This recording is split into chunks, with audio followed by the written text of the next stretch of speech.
Okay, so welcome again. This is the Financial Life Workshop. This is the first class of the series. And today we're looking at designing your financial life. It's the start of the year, and so many people have set goals. So the point of this class is to guide you through using your finances, your money, as a tool for accomplishing the goals you've set.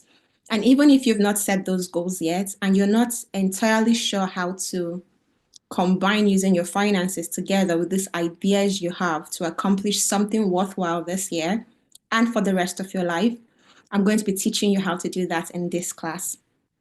My name is Onyeka Okonkwo. I'm a qualified accountant, a professional risk manager, and a money coach. I've spent the last 5 years educating individuals and business owners on your finances and just using your finances more effectively and efficiently to design your rich life. And I find that so many people struggle with this, either because they think of money as an end in itself rather than a means to an end.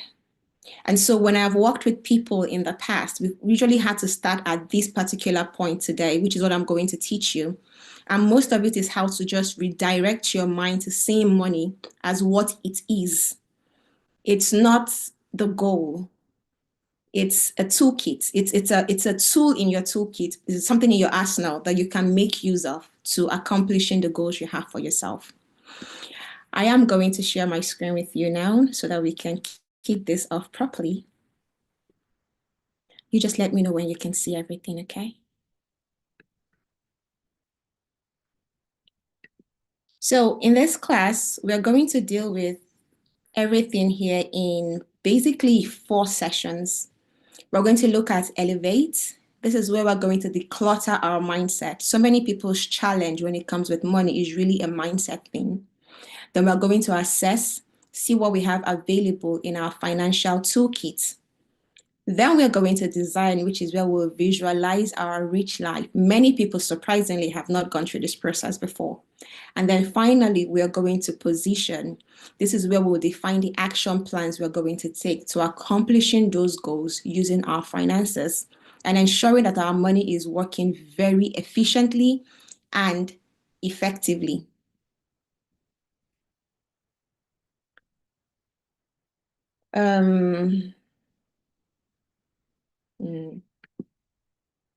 Okay.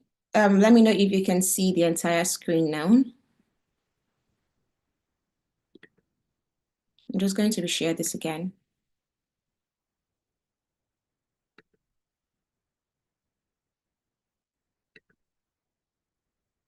Are we good?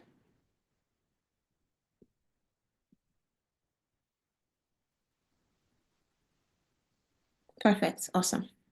Good. Awesome. Thank you so much, everyone. I can see your chats, okay? All right. So what we are looking at today, before we start, let me just tell you my story briefly. I began my career, if you follow me on LinkedIn, then you've probably heard the story before, in 2013 on a 20,000 naira salary. This was literally the minimum wage at the time. I was working as sort of an intern account auditor in a sense. And then there was just so much to do and never quite enough money to get things done. Or at least that's what I thought. But I discovered that during the time I spent working with small businesses and different companies, I began to understand how they would use money to build the kind of businesses they wanted to own. And so I started to take all that concept and then transfer it into my personal life to see how I can use money to build the kind of life I really wanted. I had a vision in my mind, and I understood quickly that money was a way for me to accomplish that vision. And so it led me down an entire path, part of which was starting my chartered accounting examinations. I completed that. And then at the year I completed, I was able to double my income by literally 100%. And then 2 years after that, by another 100%. And so I have used just this system basically to do a lot of things, build investment portfolios, regardless of how much I was earning. I have used this around relocating to a new country without going into debt. I have been able to accomplish just so much by using money to design the kind of life I want. And this is what we are going to spend the next hour doing together.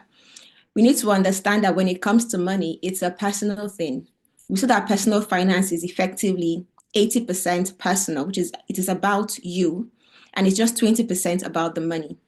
So what we're going to do in our first exercise is really understand how this is about us. We all have money stressors. We all have things in our lives that feels like it's just so exhausting for us to deal with. And it's not just about the money in itself. It's the goals you feel like you need to achieve. It's the places you want to live, the places you want to go to, the things you want to learn, the family you want to build or take care of. All of these things are potentially things that could stress you. But the thing is that some of them are not entirely yours. Because when it comes to finance, for a start, at age 9, your money mindset is already formed. And you get this from what you see your parents do or what they've experienced. There are many people here who probably think that, it's just so difficult to make money. And there are so many others who think, I've mastered how to make money. It's so easy. There are people who think that people who are rich are just horrible people and money is such an evil thing. And there are others who think, I must get rich no matter what happens in my life. So these are all money mindset, but they have come from somewhere. We are not born having an idea of what money is or what money does. We gradually learn these things. And by the time you're 9 years old, you already have it formed. And so as adults, we need to actively take steps to change what those mindsets are if they are negative and are impacting our ability to actually accomplish our financial goals. The other part is that the things that stress you about money or about life are sometimes a product of other people's opinions. They genuinely have nothing to really do with you. And this could come from different sources. There's social media, there's your family, there are your friends, even your workplace, the places you live. There are so many influences around us. And so many times it just affects how we see, how we view money, and just, how we think about money. And so how we think about even accomplishing our goals. And so these are some of the things that we need to address and deal with today. And that will take us to the very first part of our workbook. So if you have your workbook, I would love for you to open that now. And let me quickly show you how to get access to this workbook. So this is the workbook here. I can see some of you on the sheet. So hopefully you've made your own copy. But if you haven't, are you on desktop? I want you to come up here, click File, and click Make a Copy. So you have your own copy that you can actually edit. If you don't have access to the workbook yet, then by all means, just grab a notepad so I can guide you through this quickly. All right. So like I said earlier, this is a workshop where we're going to go beyond just giving standard money advice that you get all the time. And these advice I tend to focus on how to save more, how to budget, how to invest. But there's so much to money than just these 3 areas. And it really starts by clarifying what role money is going to play for you in building the life that you want and is personal to you. And then through a couple of exercises that I've created here, I'm going to help you and guide you into designing your own life, your own 2025, and how you can use money as a springboard to achieving the goals that you have set for yourself. And so the workbook is going to contain basically the same content as the workshop. So I want you to go to exercise 1 quickly. For each exercise, I'm going to give you some time to complete it. You're going to have to actively complete this live, by the way, and I'm just going to guide you through this. So exercise 1 is Elevate. We are going to think about and identify the things that cause you stress and worry in your life today, especially those things you believe should already be happening for you. An example is a lot of people, when you get out of your national service year, for example, myself a couple of years ago, when you're a man, people expected that after your NYSC, you are jumping straight into work, like you're getting your first job. And if you're not getting that job, you start to feel like things aren't working for you. If you're a woman, then your family is very likely already telling you to get married. And so these are some examples of the money shoulds you feel like you should already be having or doing now. Some people think they already need to have a car by 30. Some people think you need to already have your own home, depending on what culture, what country you live in. If you're in Europe or the West, you likely feel like at some point you must own your own home. This is not very popular with those in Africa, but everybody everywhere feel like they need to own a car, or these days it's start a business. So whatever those expectations and shoulds are for you, you're going to put them down in the first column where it says expectations slash shoulds. And then on the right column, you're going to write the source of these expectations. You need to start writing now. I'm going to give you the next 3 minutes to do this. So, like I said, one of my money shoulds, like it is for me today, is if I'm just thinking I need to own a home because now I'm in Europe and everybody wants to own a home. So the source for that for me is going to be society. I feel like I should be married by now. The source for that for me is going to be family. I feel like I need to own my own business and not always think about working for somebody all the time. The source for that for me is social media. And so by identifying these things, you can tell where your pressure point it really is, what is causing this pressure in your life. Everybody's traveling and everybody's sharing it. So that's going to be a social media source too, because you see these things and now you feel like it's something you should be doing too, even though it doesn't really align with what you feel like you want for yourself. So you have basically the next 2 minutes to complete this section, and then we're going to move forward. Meanwhile, I'm just going to take a look at the chat while you're responding to this and see what's happening in there. 2 minutes, guys. Start writing. And when you're done, just put in the comment section, done.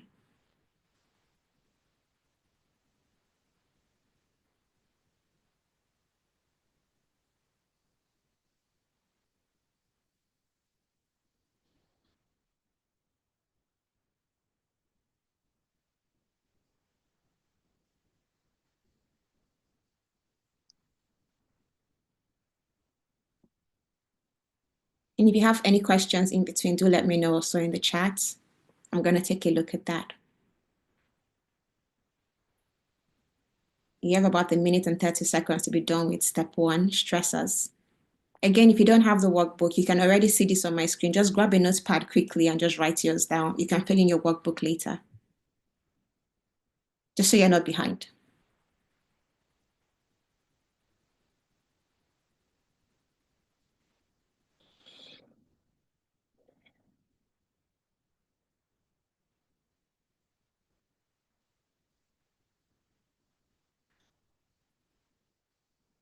You have 1 minute left.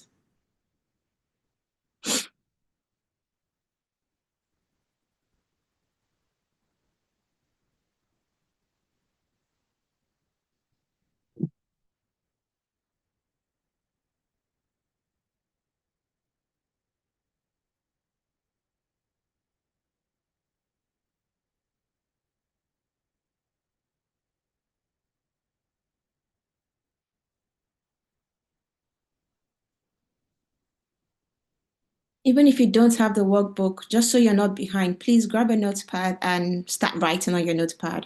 You can fill in your workbook afterwards.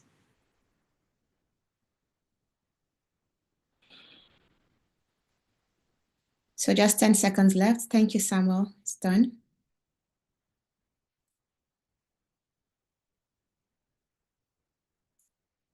Okay, now we're going to move forward. So now that you've identified the expectations and the shoulds in your life today, you start to understand the sources of these expectations that you're carrying today.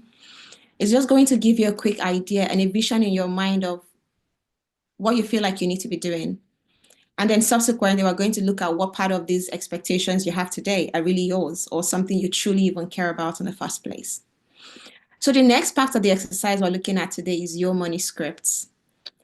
I mentioned earlier about the beliefs we form about money at the time we are age 9.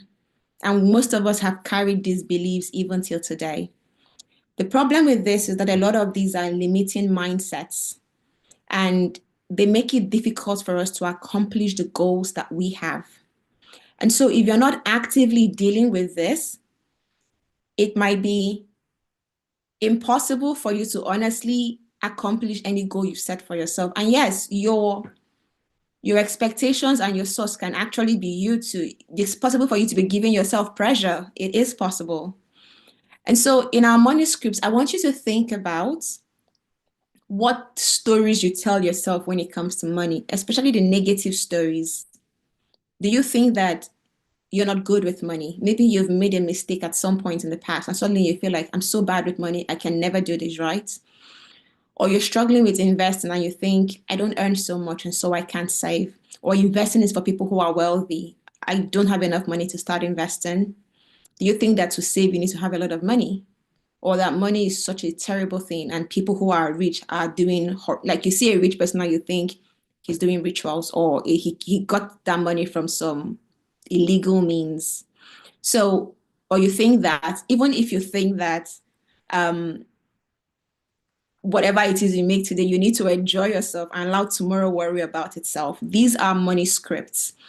And I need you to spend the next 1 minute writing what your money scripts are. Whatever thing you think you believe about money, I want you to put that down. You have a minute to do this. I'm going to give you time to get that done, and then I'm going to move into exercise 2. Just 1 minute, quickly, guys.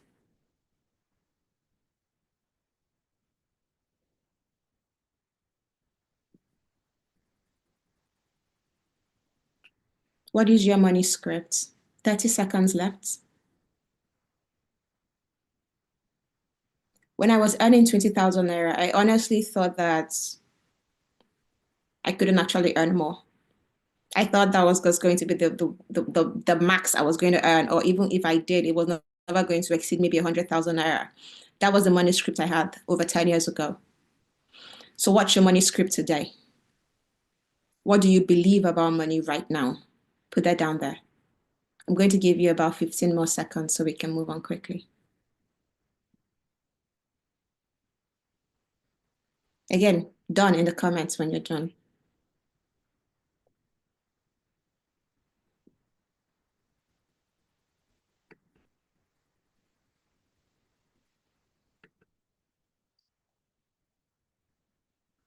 So take some time right now to check in with yourself.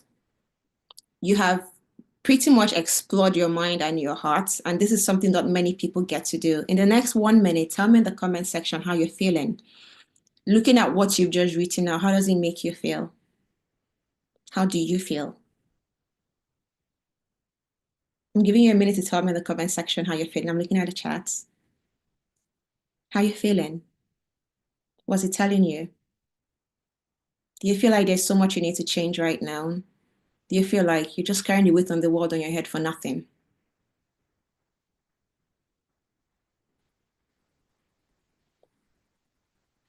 The moment I began to uncover my money scripts, I suddenly realized personally that I was just limiting myself so much, and I could actually have accomplished a lot in the past year or two if I simply allowed myself stop thinking that way. And so some of you might start to feel that way, more self-aware. Thank you. This self-awareness is what you need to carry with you, because once you know that there's a problem somewhere, it becomes easier for you to seek resources and materials and help to actually get away from those things that are keeping you back. So thank you very much for going through this. We all need to build positive mindsets. So the next thing we're going to look at here is assessing our numbers. What do we actually have right now, and what are these numbers telling us? Remember, our goal here is to get to how money can be useful for us in accomplishing the goals we've set, and at least determining what those goals are in the first place. So, but to do that, we have to actually take a look at what we do have available and what the money we have available is, what we spend it on, how we spend it, and then see what's available for us to build the life, the rich life that we basically have for ourselves. And to do this, I asked you in your emails to get the numbers for a couple of things. This is what we're going to use that right now. I asked you to get the numbers for your essential expenses. We're going to calculate our margin. So effectively, your margin is what you have left when you take away your essential expenses from your income. What you have there is a margin. There's a creator that likes to call that a choice capital, and I sort of like that term, choice capital, because it is what you have available to make a bunch of choices that you have. So can I do this or do that with this amount left? This is where you're actually able to build the dream that you want, the life that you want with that margin. And then this is where you're going to discover if your margin is a lot or if it's a little. And then we're going to use that number to determine what we're going to do next. I'm also going to use that number to determine our emergency funds. So your emergency fund is just 3 to 6 months of your income that we're going to set aside. We use this money for when unforeseen circumstances come up. Think of it as money you use when something tries to destroy your plans or your goals. Rather than dipping into, some people have an emergency and they suddenly have to go sell all their investments to deal with it. If you had an emergency fund, you wouldn't have to do that, because you can take that emergency fund amount and sort out those unforeseen, unplanned expenses that suddenly come up out of nowhere. And it's actually an emergency, by the way. So we're going to go to our workbook again into exercise 2. What we are building here is a blueprint. And so through the year, you can come back to these documents and review what it is you're doing and how far you've gone. So in exercise 2, we are assessing our margin. Our step 1 is to calculate our survival fund and our fixed costs. So in net income, you're going to write, please bring out your workbook again. You're going to start writing. I want you to put, you're going to have the next 3 minutes to complete step 1 and step 2. So your time starts now. So write down your net income. If your partner is available, because I think of this as a household income, put your partner's net income also there. Fill in your essential expenses, housing costs. This is your rent or your mortgage, your utility costs, electricity bill, water bills, and whatnot. Your time is counting already. Food, that's groceries, not necessarily eating out. What you spend on transportation and other essential expenses that you have. The key word here is essential. And this means that if perchance you lost your source of livelihood or your income today, these are the expenses you will consistently just keep spending money on and nothing else. So once you put that in there, I want you to add that up. Your essential expenses should give you total A. And for total B, we're going to add a 5% buffer. This 5% buffer is to cover for anything you probably forgot to add. And just in case there's a slight increase in price and inflation, that's going to cover it. So total B, multiply your total A by 1.05. Your amount should be on a monthly basis, not annual basis. So if you paid rent for a full year, divide the amount of your 1 year's rent by 12 and you get the cost for 1 month. If you paid utility bills for maybe 6 months, divide that by 6 and you get the cost for 1 month. So divide and get the cost for 1 month. This is a monthly basis thing. All right, and just put that in there. And then once you've done that calculation, your margin is going to be your net income, which you and your partners, minus the balance in total B. That's your margin. So whatever amount you have there is what you have to actually build the life you want. Because everything there is essential. Your housing is not for you. The utilities you're paying is for somebody else. You're giving the money to somebody else. Yes, the only thing here is really just food you're eating. Your transportation money you're paying somebody else. Everything else, the money is going somewhere else. None of this is just making you, these are just costs that helps you survive, which is why I call it a survival fund. But what you have in your margin is what you now have to actually think about, what do I want and how can I use this money to build that dream I have? So calculate your margin. When you're done, put down in the comment section. You have about a minute left. If you don't have this number offhand, I want you to estimate what you feel like it has cost you to do, but we want to be as exact as possible with this, which is why we've added also the 5% buffer.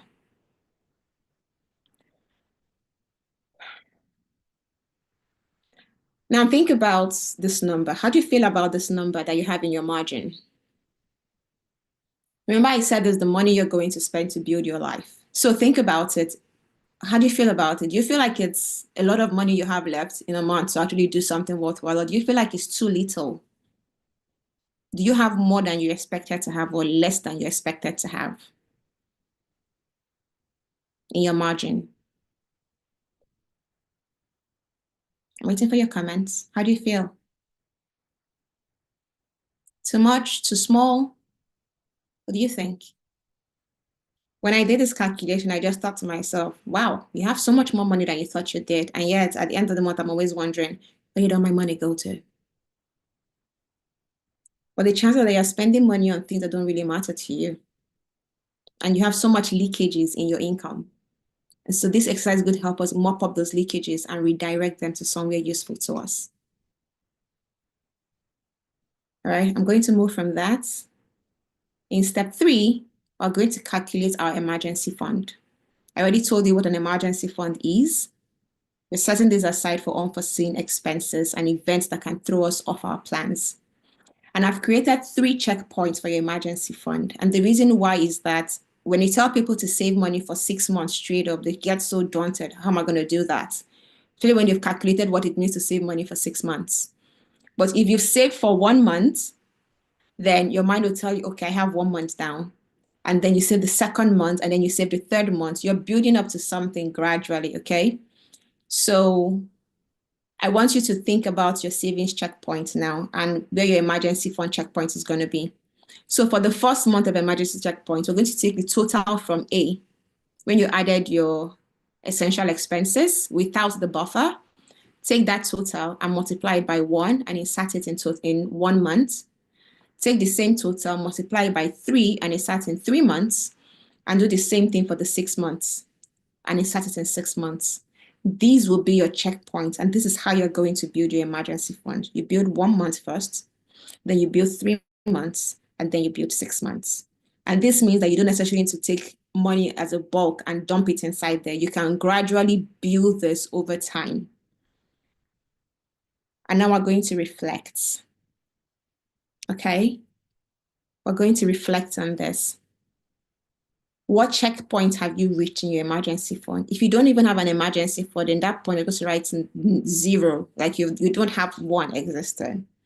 But if you have enough money that you've gotten up to your checkpoint for 1 month, then you can put that you have 1 month. So your savings checkpoint for your emergency fund, take total A, multiplied by 1. For 3 months, take total A, multiplied by 3. And for 6 months, take total A and multiply it by 6. What we are looking for here, what we really want here is to have 6 months worth of essential expenses to fund for emergencies. You're not going to touch this money. You're just going to keep funding it. You keep it in a high yield savings account and you will leave it alone there and do nothing with it.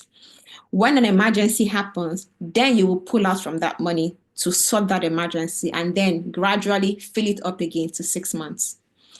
If within the 6 months your income increases, you recalculate these amounts, or your expenses increase, by the way, you recalculate these amounts to the new emergency fund based on your new expense level, all right? So fill that out, and then we're going to reflect on this. What checkpoints have you reached? Are you at 1 month, 3 months, or 6 months? Or you're in between 1 month and 3 months, or 3 months and 6 months? And they're going to also check how much do you have saved. If you have nothing saved, put 0 there. If you have a certain amount already saved, then put the amount you have saved there. You're also going to reflect on how much you have left to reach your next checkpoint. So if you already have 1 month saved, or maybe 1.5 months or something, your next checkpoint is 3 months. You subtract what you already have by your 3 months checkpoint and see what you have left. I just want you to have a mindset where you understand that this is a gradual process. So when somebody tells you, oh, do you have 6 month emergency fund already there? You don't have to start panicking like, oh, I don't have this. Something is going to go wrong in my life, okay? It's a gradual building. You build in bits, and eventually you will get there. I have lived in this country where I am now for 2 years, and I just reached my 6 months emergency fund. I just reached it this month, and it's taking me 2 years to build up this amount. And so if you have not reached your next checkpoint, I want you to think about an action you can take in the next 2 to 3 months to get to that amount you need for your next checkpoint. So if you don't have anything yet, what can you do in the next 1 to 3 months to reach your 1 month checkpoint? If you already have 1 month checkpoint, what can you do in that time to get to your 3 months checkpoint? Okay, so I want you to put that in there. If you have more in a cooperative society, it's not exactly an emergency fund, but if you are saving there, it is something. So if you want to make that your emergency fund, it's fine. The only problem with that is that it's not so easy to withdraw from them, because an emergency fund account should be something with easy access, that when you want to pull out money, you can get the money at the moment you need it, not people who will tell you in the next 2 days, 3 days, we'll give you the money. It's difficult with a cooperative account. All right, so let's just move quickly forward. I can see your comments. Thank you. Some people find so what you're going to be reflecting is that you actually realize that there are things you need to start making adjustments on. And we're going to get to the point where you're going to set those new goals for yourself. All right. Your money market fund is not an emergency fund. If you have it there, then you need to move it to your high yield savings account. Again, your emergency fund account must have easy access. It is in a bank, but not your regular bank account. It has to be a different account. In the UK, you can use Monzo for that. Monzo easy access savings pot. This is not an endorsement, by the way. If you're in Nigeria, back in Nigeria, I used VFD, V by VFD Bank, Target Savings Account. And I just lumped everything in there. The interest rates are quite good, but do you? As long as you don't have delay in getting the money back, that's kind of account you're going to put it in. So the next thing we're going to do here is design our rich life. So you know what your margin already is. You've calculated that. And I told you earlier that this is what you have in your toolkit to build your life. We're not going to get into the point of actually using that money yet. We're going to get there soon. Right now, I want you to think about the goals that you have. And we're going to set priorities around that goal and clarify what those goals are. And then we'll look at how we're going to use our money to accomplish those goals. So this is when I need you to relax. I know that for some of you, you found that the previous exercise really stressed you out. Calm down, get somewhere comfortable and sit. Take a deep breath in and breathe out. Please follow the sound of my voice, okay? You're going to need this right now. And breathe in again. And out. One more time, breathe in. Hold it for 3 seconds. And out slowly. Relax. The goal here is not to stress you out. I want you to get more aware so that when you are doing things in the future, you will understand how to start thinking and how to take actions better. So what we're going to do here is just dream.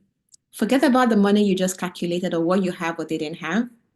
I want you to close your eyes wherever you are and calm your breath. We have an exercise we're going to do for the next minute or two. I want you to close your eyes. Now imagine yourself in December of this year. It's December 2025. It's December 2025. What does your life look like? Close your eyes. You're going to use your mind and visualize. Forget the money, forget the limitations.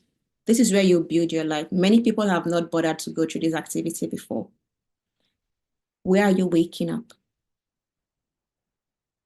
Are you currently where you live, or are you in a new location?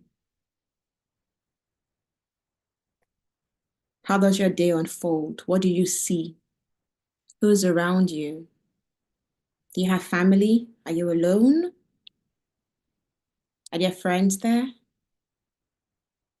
Are you in your current country of location or in a new location altogether? A different country, a different city, a different house? Allow your mind wander.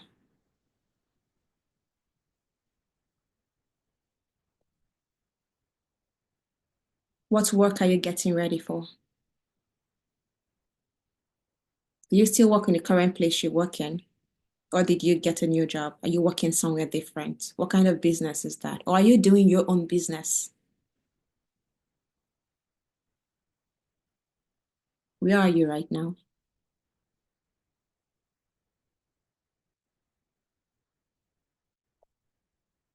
What does your time off work looks like? It's the end of the day. Do you go home? Or it's an annual leave you have now. Where are you? Are you at home spending it, or did you travel somewhere new? Did you go for a staycation or vacation? Are you just happy to be at home, watching TV, binge watching Netflix, eating, sleeping? What is that for you? What makes you happy in this world you're in? What makes you excited? I want you to feel all the emotions coming to you right now. See everything in your mind and feel everything.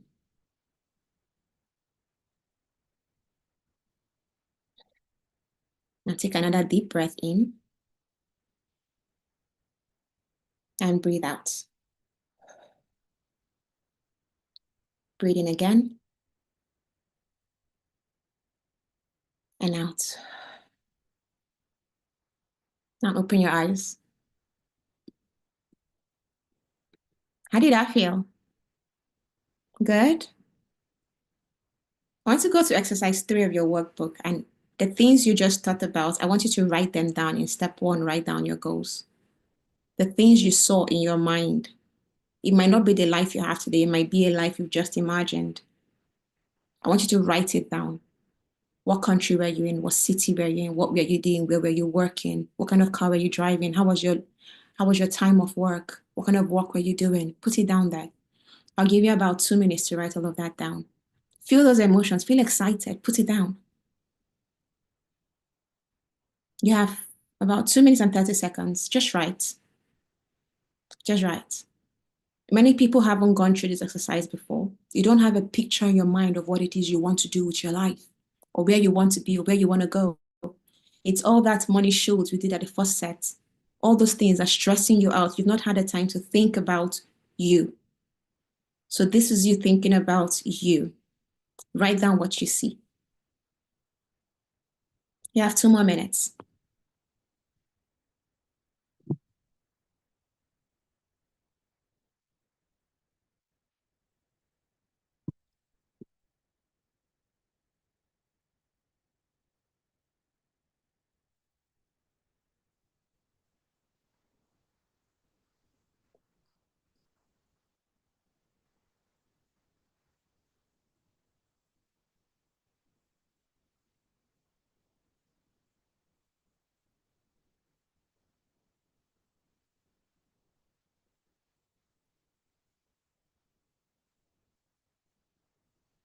Yeah, done, right? Let me know you're done.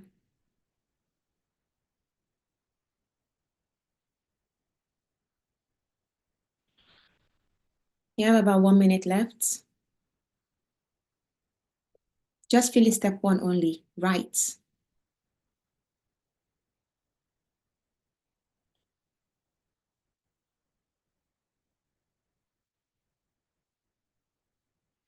Thank you, Joshua. Just write.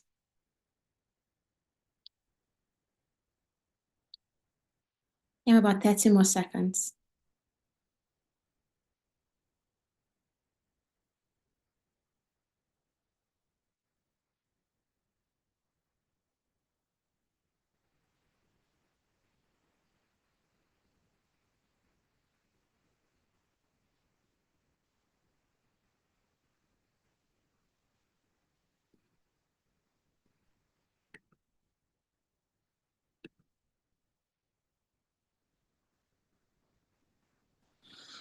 Awesome.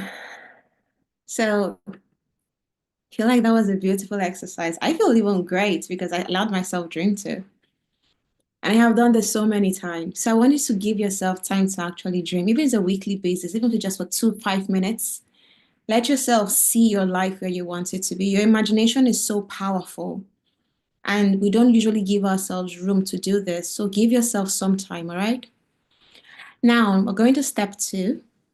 I want you to write the top 3 goals you have for the year in level 1. Whatever those goals are for you, it doesn't have to be a money goal in itself. It can be that you want to get into the university for a master's or BS6 degree or PhD. It could be that you want to buy a car. It could be you want to get married. So whatever your top three goals for the year, if you want to start saving, or now you know that you need to have an emergency fund, and you're now thinking, well, I need to get to my checkpoint 1 or my checkpoint 3 or my checkpoint 6. Put that down on that column 1 that says goal. So just write that down in there. And they're going to assign a time frame. Your goals need to be smart. So they have to be specific, measurable, actionable, or achievable, reasonable, and time bound. And that's what this is supposed to do for you. So we're going to write the goal in column 1. We're going to assign a time for completion in column 2. And if it's a goal that requires money, we're going to put that what the cost estimate is in column 3. I'm going to give an example and just fill out one. So you might have here as one of your goal is get married. And then a time frame is you want to be married by December of 2025. And your cost estimate for this might be, I'm going to put this in dollars, but use your local currency. Might be $3,000 is what it'll cost you, okay? You just have pretty much 50 seconds to write that down. Put down your top 3 goals, top 3, only 3, nothing more. Put the time frame and put the cost estimate. Estimate the cost. Estimate what the cost is today. We're going to do something with that later. If you feel like it's a big goal, like you want to buy, for example, a car in 6 months, right? I want to add about a 10 to 15% buffer to that amount because chances are the price will go up. So if it's a car that costs you, say, for example, 3 million naira, add a 15% buffer. So multiply 3 million times 1.15 to get the new cost, right? But estimate what that's going to be for you. And then once you've done that, we have another reflection point. Think of the cost you have. Think of the time frame you want to complete this goal. I want you to think about the margin you calculated before. How is it tracking? How is it adding up for you? Are you feeling like, my goal is too big for the money? My goal is too big for the money that I have, and I can't quite do this with this amount in place.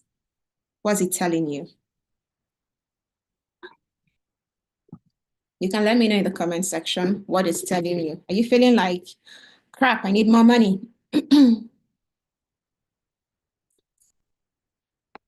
We're looking at financial costs, yes. It might not necessarily be financial for you, but an example might be, but most things you actually have in mind, money might facilitate it. Let's say you want to start a YouTube channel this year as one of your goals. You might be thinking, well, you need to edit it for sure, right? And you either want somebody to edit it or you want to do it by yourself. You might need to pay for the app you're going to use to edit it. And that's a financial implication. Or you might need to learn how to edit or how to shoot or buy gears. These are financial implications. So whatever that is for you, put there. If you don't have a cost involved, then you don't necessarily need to put a cost estimate to it, but just write your goals, okay? Now, this is how I want you to think about your margin and your goals. So follow me here. This is very important. If you want to get married with $3,000, I'm going to estimate here, just assume that my margin was $1,000. So my net income was, let's say, $3,000 per month. And I have expenses of $2,000. So plus my buffer. And so my margin is $1,000. I want to get married by December and my estimate is $3,000. I also want to buy a car. These are just, and I want to buy it by September. And the cost of a car for me is going to be, estimation, $5,000, okay? This is how you think. Your money, have you ever seen this wine pyramid where you go to parties, glass pyramids, where there's a glass on top, there's 1 glass on top and 2 under it and 4 under that and 8 under that and 16, like a pyramid, it's just like this, but it's all wine glasses, right? And then somebody brings a wine and pour it on top on the first one. Once that is full, it starts to slide, wine starts to pour out of that into the next level, just like that. This is what this is like. It's like a funnel. You feel what's on top first, and then you trickle to the bottom. So if I had $1,000 per month left, and I wanted to assign money to getting married and buying a car. To get married in December, that's 11 months from today. Let's do a quick math so you understand how you can use your money to start calculating what you need to set aside for your goals. 3,000 divided by 11, I need to put about $273 away to have $3,000 by December. And that will give me a balance of 726 left. To buy a car in September, that's 8 months from now. I need to divide 5,000. So you walk backwards, divide 5,000 by the 8 months left, and that's 625. So we see that I have balance in my money left to buy a car in September. That means my margin can actually sponsor these two goals. But if I add a third goal here, and I said, buy a house, and I want to do that in June 2025, and the house would cost me 300,000. God will help us. What I have left here from my margin is $101 only if I assign money to getting married and buying a car. Is $101 enough to get me $300,000 in 5 months? It's not. It will never do that. So I have two options here. One is I can buy a cheaper house, or I can extend the time frame of this from June 2025 and maybe move this to make it a plan for the next 3 years. All right. So that'll become a 2027 plan instead. And then I can gradually save up the money, because by December, I would have had my 3,000. By September, I would have had my car, which means that the money I'm assigning to the first two goals are suddenly free. And then I can take those, mop those money up and move it into buying a house fund. So this is basically how you need to move money around to achieve your goals. You start somewhere. Start with the full cost, like what it will cost you. Figure out the time frame you want it, and then work backwards. Calculate backwards. What do I need to have each month to have this amount at these dates? And do it for the next goal, and do it for the next goal. And then look at all the numbers against what you have in your margin. Where can I make adjustments? All right? And then you begin to make those adjustments you need to make. Is that clear? So you're now going to come down to level 2. You just have 1 minute to do this. So what is one goal that you can start working towards in the next month? Do you need to save something, allocate something, or invest something? What's that going to be for you? So I will save, allocate, or invest. Fill in the amount. You have the next 40 seconds to complete this. Towards the action you want to take. So it might be, I will save $500 over the next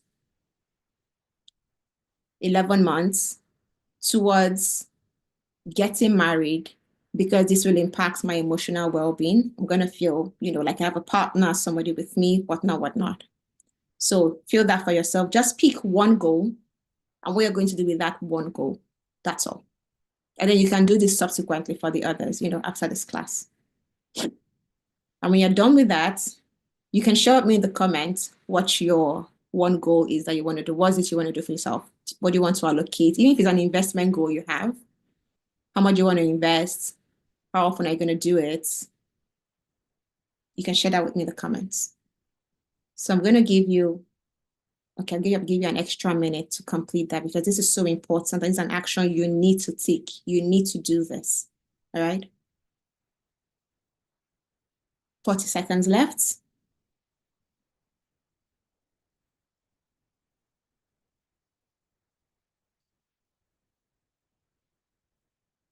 So how do you want to rent the apartment?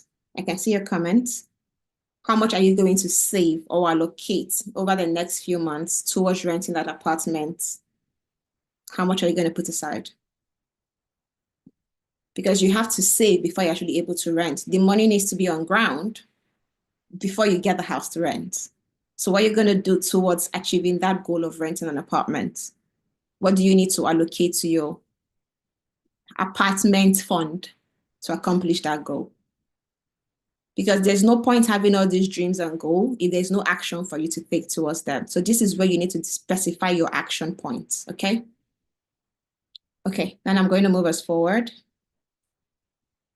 I understand that this might be a bit technical at this point for you, so do feel free to come back to it. Cool. You invest $70 monthly to reduce your, okay, and ETFs, awesome. I will budget and reduce my expenses, okay? We're gonna come to that soon. All right, so let's move forward. Thank you so much for being a part of that bit. Now we're going to look at how we're going to position ourselves. So this is what we're really going to enter into, allowing our money work smarter for us. Because like I said earlier, when you looked at your margin and the essential cost you had to spend, the essential things are what really matter. Everything else you spend money on is honestly up for adjustment and amendments here. And by the way, I should mention that if you find that your housing cost is more than, usually I advise to keep housing between about 30% of your income, your annual income, or about 3 months of your annual income. Some people have very expensive cars, and so you spend so much on your car costs, just buying fuel or paying your insurance and whatnot, or paying for loans on your cars. Those are like the two biggest costs most people have. And you find that if you find a way to reduce that cost, you will actually have a lot more margin left. So you can start exploring that. Is it possible you're living too lavishly that is affecting the other things you have planned for yourself? And then start thinking of how you can reduce costs in the essential expenses. So now let's optimize. We're going to optimize, look at our recent spendings and see what we're spending on that might be amplifying or detracting from those goals we have. I also asked you earlier to get 1 week of your bank statement. This is where we're going to use it. And then the next one we're going to do is to look at opportunities for growth and expansion in our finances. All right. So chances are that you might look at your statement. So bring out your 1 week bank statement. This is exercise 4. We're looking at goal optimization here. If you look at your 1 week bank statement, I want you to identify the top 3 non-essential expenses that you had last week, in the past week. I told you to get bank statement for the 13th to the 8th to the 19th of January. So look at that statement. What was the top 3 things you spent money on? It wasn't housing, it wasn't utility, it wasn't transportation, it wasn't any essential costs. You might have spent it eating out, like pizza, or you might have spent it seeing a movie or something else, maybe on subscription. You paid so many subscriptions in 1 month, in 1 week. So identify those top 3 expenses for you that is not essential, like it's not part of what you calculated for your margin. And then beside, I want you to write yes or no. Does it align with your goal or not? Maybe you spent it traveling. Is it helping you achieve your goal, or is it taking you away from your goal? Because these are monies that you can actually redirect to the things that you want to accomplish in the goals you just set out in exercise 3. So tag yes and tag no.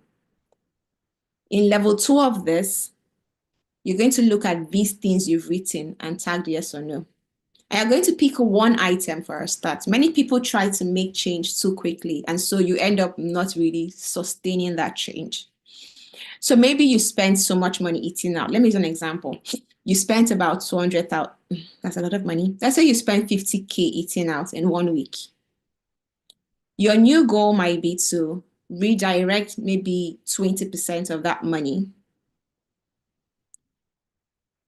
Yeah, to redirect 20% of that money or 10% of that money into your goal. So rather than spending, for example, 50K this new week, you spend only 40, and you take 10,000 from that money and you assign it to one of your goals. The monies might look so little, but they add up. If you spend it in January, in 1 week, this is 1 week. And next week, you do the same thing. And you do it on the third week, on the fourth week. And you end up doing it every week for 52 weeks. If you add up that amount, it comes to something. Every little thing you can pull out can move you closer to your goal than before. If you had 500, if you had, let's say, 2,000 to assign to getting married, which is one of your goals, and you are able to mop up in the next 4, 5, 6 weeks an extra 500 from something that you've been spending that money on, it helps you get to your goal quicker than even the time frame you set for it. And by getting there quicker, it allows you to get to your next goal also faster. So this is how you should be thinking about money and goal alignment with your finances. Your finance is a tool. You need to build your life with it, which means that the things that are not adding to your life, look, the things that matter to you, you spend really well on them. The things that don't, you will cut back excessively on them because they add no real value to you. For some of you, subscription costs. You spend so much on subscription that you don't even use. Now imagine you took that money and you put it into maybe the education you wanted to get. You're paying those fees faster, or a cost you have kept in your cart but never paid for, but is essential to your ability to actually earn more income in the future. Now you can go pay for that cost and actually take that cost and increase your income by 30, 50, 100%. This is what this optimization is about. We're clearing out excesses and leakages. It's a leakage because most tap leakages are drip, drip, drip, but they add up to your water bill over time. So when you pull them out, you can actually move them into something else, okay? Now, so I want you to write in level 2. One action you will take here. Pick one of those goal alignment where you wrote to no, and tell me right there how much you are going to redirect from that item into your goal fund. So if your goal fund is, for example, buying a cargo, you can write there, I will redirect, for example, 10,000 from eating out into my getting married fund. I'm going to give it the next 40 seconds to fill that out. And this also aligns with level 3, which is making money still work for you, right? So what are other places you can cut costs in to create more alignment in your finances? I'm going to tell you how I did this year. In December, I was about to increase my housing expenses by another 400 pounds. And I was freaking out, wondering where that money was going to come from. I had no idea where to bring it from because I was just looking at everything. I was like, all my money is spent on something or the other. So late last year, I sat down and I pulled out my statement and I looked at everything and I thought, well, I haven't used this particular subscription as much as I would love to. So there's no reason why I'm still paying 11 pounds for it. And I went to their site, cancel. That's 11 pounds in 1 month saved. And I went to my emergency fund and I thought, okay, I've funded this account a lot. I can actually pull money from somewhere and fill this up straight up and stop funding that 200 I put there. And I stopped that and that was 200 freed up. I cut back so many subscriptions that I saw so much, like my subscription fund was like almost 10% before. And now it's down to basically 2% of my income. Because there were just so much I wasn't using enough of. And some of them I just downgraded. Like my Disney Plus was about $12.99 because they just kept increasing it every other month. And I reduced it to the lowest package, $4.99. They'll tell you, oh yes, there'll be ads there, but who cares? When I watch TV, I see ads every other day. So why does it matter to me that Disney is going to show me ads? I'll deal with the ads, I'm fine. So these are things you can think about when it comes to cutting costs. I want you to think about subscriptions and memberships you've paid for that you're not even really using, or you can find good substitutes for. You've paid for a gym, but you've not gone there in the last 2 weeks. What are you paying for? Cancel it. Work out at home until you're ready to go to a gym again. You have 3 streaming services. You have Netflix, Disney, Prime. Why? Remove 2, use 1. You pay for food delivery every other day. Why not take yourself out and go buy the thing you want to buy? Think about where you can renegotiate your bills. If you live in Europe, for example, or the Americas, you likely have credit card bills, you have electricity bills, gas, internet. These are things you can actually get lower cost for. If you even threaten your provider that you're going to leave them for somebody else, they will start wanting to offer you a new deal. So these are places where you can find how to negotiate deals. And if they refuse, please move to somebody else. You don't have these options in Nigeria, but I want you to just think about things like also unsubscribing and unfollowing certain pages you follow. There's this Instagram person I used to follow then back in Nigeria that sells banana bread, awesome banana breads. And every time I go on it, I just see this. Once I see her page, I want to buy banana bread. And so I said, you know what? I'm going to stop following this page. And I clicked on follow. And because I stopped seeing banana bread, I stopped wanting to buy banana bread and I just stopped. Remove Temu's marketing from your email. Go and cancel, unsubscribe so you stop seeing them and you stop buying things you don't need. They're just excessive consumerism. Unfollow all of them, all right? Remove every single one of them. You don't need these things. These are places you can cut because those influencers you follow, there's always advertising something or the other. Unfollow them. Remove IG pages. Unfollow people. Just click unfollow. Like everything you know is a trigger for you to spend more. Get yourself away from it because they're not helping you accomplish your goals. If there are people you follow that are always posting about how they travel to one place or the other, now you feel like you need to always travel too because everybody is traveling. But you've identified in your money shows that you feel so pressured about travel. You know, social media is the problem. Those people, go on and unfollow them today. All right. So you're going to come to your workbook here and write one item of optimization you're going to do today, this month. In fact, do it today. We still have one more thing to do, we'll be done, okay? I want you to think about a goal area that you have and an action you're going to take to optimize that goal area. So if, for example, you said you wanted to start saving $70, for example, in an ETF every month because you've identified that you have the margin to accommodate it and do it consistently, it's possible you can actually increase that amount from 70 to 80 or 90 or 100 if you optimize something else. So think of something you can actually get rid of, maybe a subscription, maybe a payment you don't use well enough. Maybe something you can actually, like Office 365, you can share with somebody else. You don't have to use your own plan. If you get a group of 4 people, you can share a family plan and all of you will pay like seriously lower than you pay as an individual on just that plan. So there are things you can share.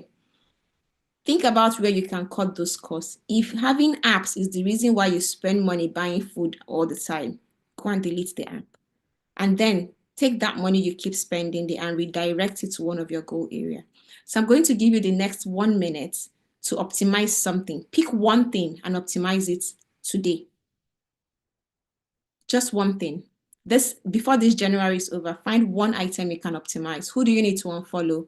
What do you need to delete? What do you need to cancel? All right. I want you to think about that quickly. You have about 30 seconds to get through with that. I'm going to wait for you. And you can share with me in the comment section. Someone said Deliveroo. Yes, I had to delete Deliveroo from one of my phones because I was always buying food. But you know what? The moment I was able to identify my goals and start assigning sums to them, I found out that when I look at those apps where I used to buy food from before, I'm already thinking, I don't even have the money to buy this food because that money I would normally have spent is already working somewhere. And because you have decided what your goals are already now and how much you're going to start assigning to those goals, the moment you get that income, you automatically send it to the goals. And what is left in your typical bank account is just money you have to survive. Your survival money is what's there, and maybe a little something for meeting some needs here and there, like some enjoyment money, like I like to call it. But you won't have the money to spend extensively on those areas that detract from the goals you have. If you spend, for example, £1,000 on your essential needs, you can assign an extra 100 if you have that to meeting fun costs, seeing a movie, buying something you actually enjoy eating outside.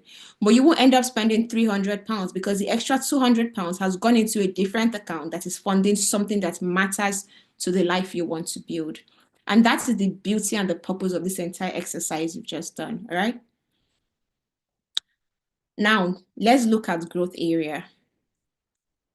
This is by far one of the most important aspects of this entire workshop. but it's also the hardest, but it's the most rewarding one you can actually partake in. There's only so much you can save based on the income that you have. And so we need to also start thinking about how we can expand our financial capacity. If you make 150,000 naira per month, and 150,000 naira is going into your expenses already, your essential expenses, you have nothing left to spend on anything else.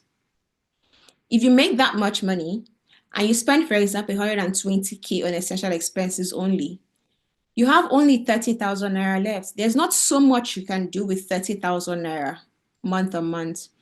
But if you're able to increase that income by, say, an extra 20, 50, 100K, then you're giving yourself more opportunities, more choices. Money gives you choice. And so I want you to think about here, don't distract yourself so much in the comments, okay? Money gives you so much choice here. And by just building that income, you can find new ways to actually use your money to accomplishing your dreams. Some people are afraid to dream because when they think about their bank accounts, it just seems absurd. Like, what's the point? I'm not even making enough to accomplish any of this thing. Then why am I doing it? So think about an action you can take towards growth in the next 30 days. Growth is constant. Something that can help you expand your financial capacity. It might not be that you will expand that capacity in 30 days, but it is an action that will take you closer to it. Maybe you need to increase your income. Maybe you don't want a side hustle, but you want it to be your regular employment that is helping you increase that income. So now you might start thinking about how to get more money from your current employers or how to get a new job that will pay you more. But what do you need to do in the next 30 days to move you closer to that? Do you need to take a course? Do you need to, start applying for jobs? What would that be for you? I'm going to give you the next 1 minute to think about that and write it there. One action you can take towards growth in the next 30 days. You have all of February to do this.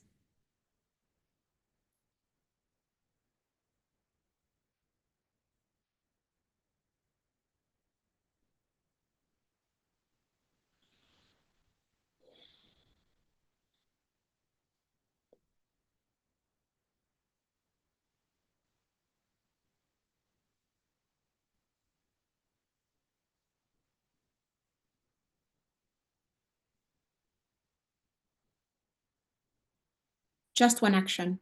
Doesn't have to be two things. One thing. Maybe you have bought a particular program, but you've not completed it yet. The next 30 days, you've said, I'm going to go and complete this program. That might be what this is for you. So whatever it is for you, put it down there and commit to actually doing this in the next 30 days. So by February 28th, you can say, I started this and I finished it. That's what that's going to be for you.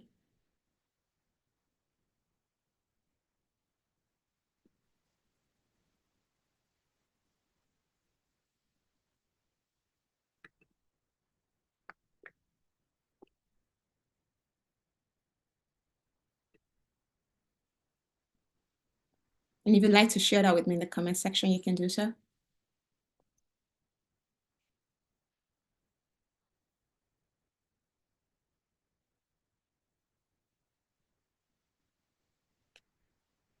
And then think about your next steps.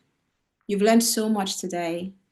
You've learned so much today about planning your future, the understanding, elevating your mindset, thinking about the things in your life that are acting as a distraction or a limitation accomplishing your financial goals or your goals generally.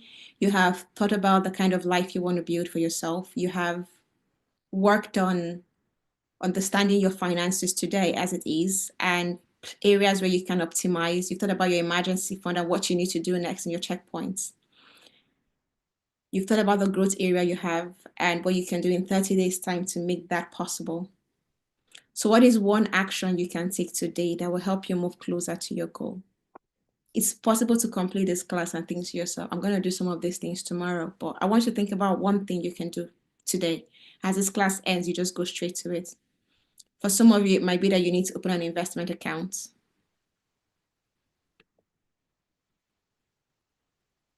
Maybe you don't have one, but you now need to go open one today.